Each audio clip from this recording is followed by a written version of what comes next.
Nyabagha na-ebu ugbu a wee megide ịnwe ọgwụ ike n'ime Anambra steeti nwetara nkwado dịka President General nke Nibo Town Union Okamuta Nwokoye kwuru na ọchịchị ya ewubela ndị ọrụ ọtawike bụ task force ịnwụchikọ ndị ntorobịa n'Igbo ndị ka na-etinye aka n'ịtụ mgbere ya na inwe ọgwụ ike.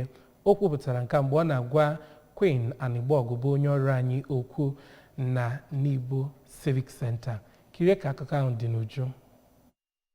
Akụkọ kọrọ na ebe a na-akpọ Tipa Garage n'ahịa Nibo na-eji ire na ịṅụ ọgwụ ike wee mara ebe ahụ, mana mgbe ọ na-ekwu okwu Okamuta Nwokoye kwuru na ịṅụ ọgwụ ike abụrọ ihe eji wee mara obodo Nibo kama na ọ bụ ihe ụbọchị wetara nke metụtara ọtụtụ obodo na Anambra steeti. O kwukwara si na ịchọpụta na imegide ndị na-ele ọgwụ ike ahụ ga-enye aka ime ka nsogbu ahụ laa kpamkpam.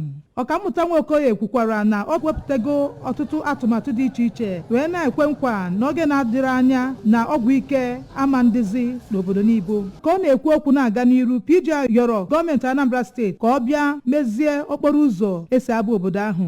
Site na Nibo, Queen Anigbogu, akụkọ ụwa ABS.